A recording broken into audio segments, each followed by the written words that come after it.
Here's how to solve a 1D projectile motion problem in physics. So in this example, we have a ball being launched directly upwards, and we're asked to figure out the maximum height it reaches, as well as the total time the ball spends in the air.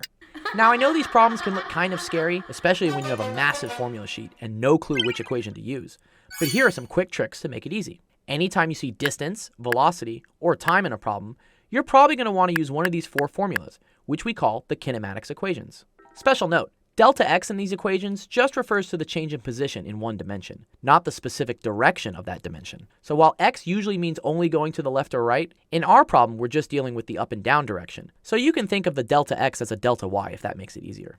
Anyways, the trick to knowing which equation to use is to see what variables are given in the problem and which one you're trying to solve for. In the first part of this problem, we're given the initial velocity, 20 meters per second, and we're trying to solve for the maximum height, which is the change in position from the ground, or delta x. The last bits of information we were given that might not be obvious is that the final velocity is 0.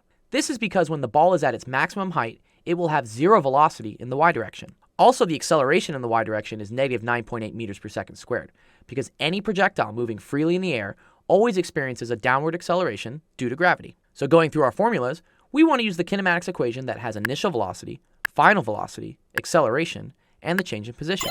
You can notice that each formula has a different variable missing, so if we're not given and we're not solving for that missing variable, then that's the equation we want to use. Which for the first part of this question, to find maximum height, we're not given, nor are we trying to find the time t.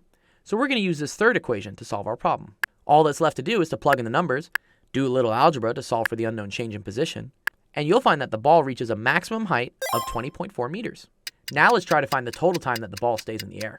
Technically, there are a couple different ways you can solve this, but we're going to use a quick trick where the total time an object stays in the air is equal to twice the amount of time it takes for the object to reach its maximum height. Warning, this trick only works if the starting and ending height of an object are the same, which since our ball starts on the ground and ends on the ground, we're all good. So solving for the time it takes for the ball to reach the maximum height, we know the initial velocity, the final velocity, and the acceleration due to gravity. Looking at our formulas, the only one that has what we're solving for, time, and what we're given, initial velocity, final velocity, and acceleration, is this first one.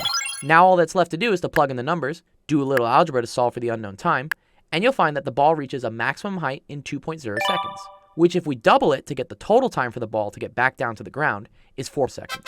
And there you have it. That's how to do 1D projectile motion in physics. Nice!